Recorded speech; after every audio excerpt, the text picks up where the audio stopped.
Selanjutnya masalah yang ke-12, qala hafizahullahu taala ma yadkhulu ilal udun. Sesuatu yang masuk melalui telinga, lubang telinga, apakah membatalkan puasa atau tidak? Kata beliau wal mu'tamadu fil madhhabi anna ma yadkhulu abral udhuni yufsidus shaum. Pendapat yang mu'tamad dalam mazhab adalah semua yang masuk ya ke dalam tubuh kita melalui telinga ini hukumnya membatalkan puasa, yufsidus shaum. Fit ta'liqat ala bughyatil mustarsyidin ma nassuhu, dalam ta'liq terhadap kitab Bughyah al-Mustarsyidin disebutkan qala fil qalaid wa afta syekhuna fi man dakhalat fi udhunihi dzarratun fa'adathu bijawazi idkhalil ma'i 'alaiha wa annahu yuftiru 'alaihi al-qada wa annahu yuftir wa 'alaihi al-qada. Naam. Afwan.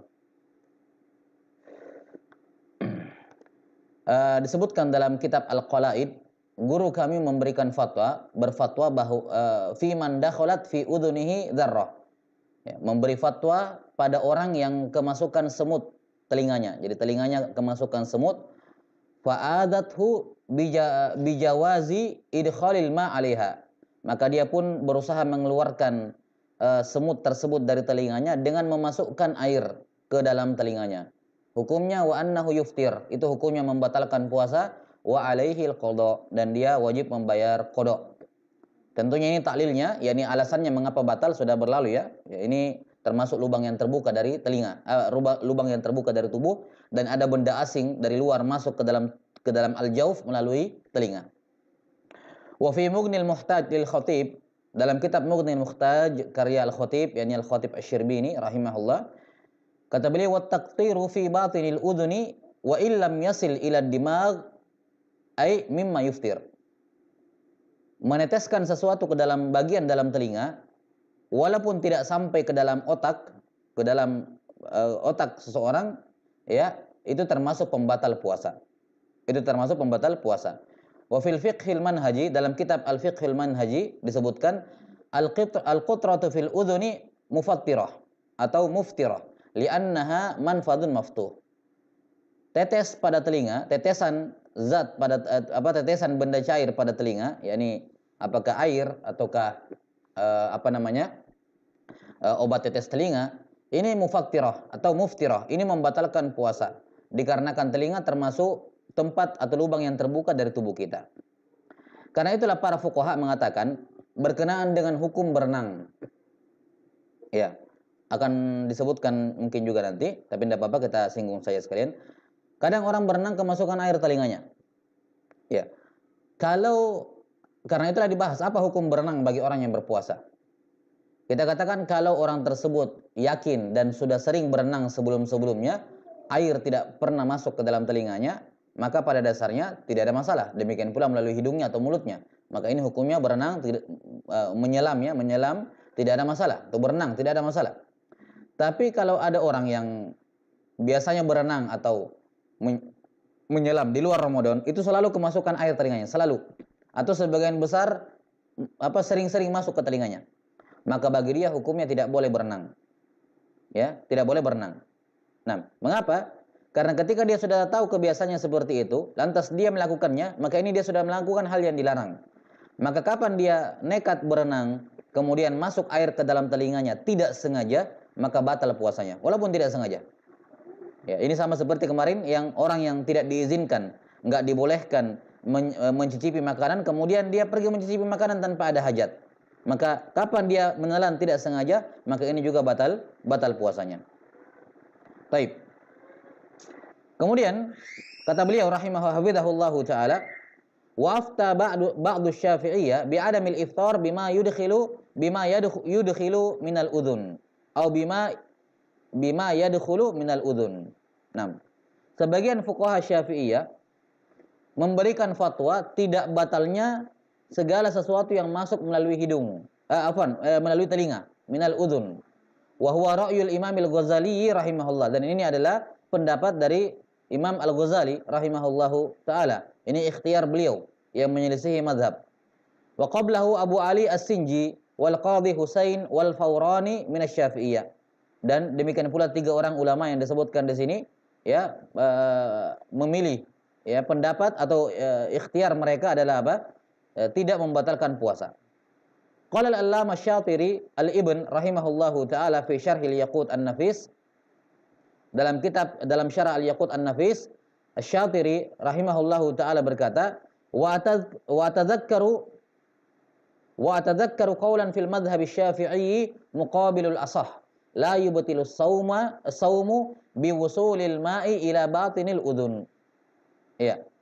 Saya mengingat atau saya menyebutkan atau saya atadzakkaru, zahirnya bermakna saya menyebutkan satu pendapat dalam mazhab Syafi'iyah yang muqabilul asah. Muqabilul asah berarti itu sahih juga, sama-sama benar, tapi maksudnya di sini al-asah yakni perselisihannya cukup kuat, ya. Namun yang paling asah, yang paling sahih adalah membatalkan. Nah, di sini beliau mengatakan saya akan menyebutkan satu pendapat yang bertentangan dengan pendapat yang asah. Ya, yakni sahih.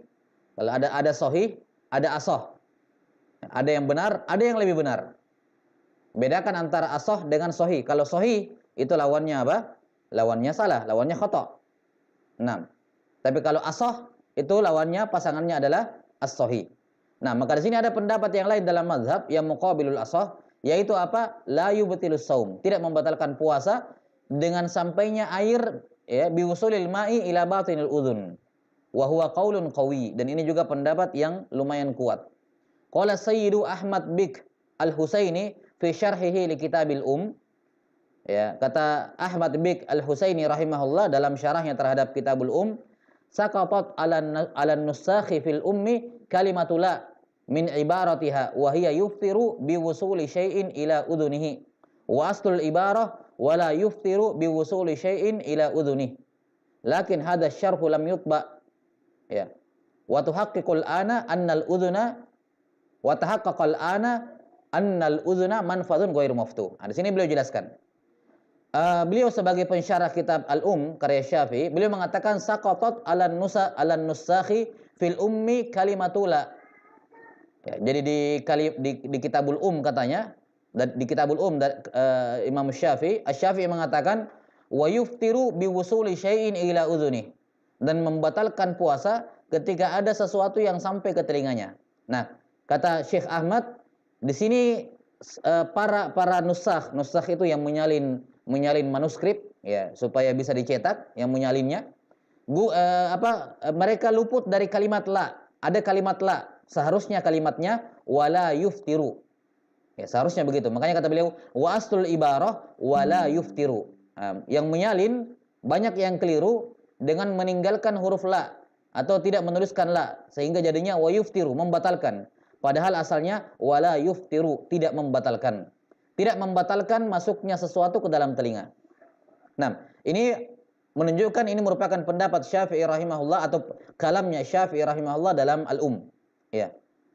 Ucapan dari Imam Syafi'i rahimahullah dalam Namun kata beliau, lakin hadza syarh lam yutba, syarahnya Ahmad Bik ini belum belum dicetak, dan wa tahaqqaqal an ya, dan kata Syafi'i rahimahullah, adapun di zaman sekarang sudah dipastikan annal udhuna manfadun ghairu maftuh, ya, bahwa telinga itu adalah manfaz, tempat masuk ya ke dalam tubuh yang tidak terbuka, Taib. Ini pendapat yang kedua dalam mazhab, ya. Ini pendapat yang kedua dalam mazhab yang mengatakan bahwasanya tetes telinga dan semacamnya yang masuk, atau misalnya korek kuping ya, yang masuk ke dalam telinga ini tidak membatalkan puasa. Nah, ini dua pendapat dalam mazhab Syafi'iyah, namun yang mu'tamad dalam mazhab adalah yang membatalkan puasa. Nah, wallahu taala a'lam bissawab.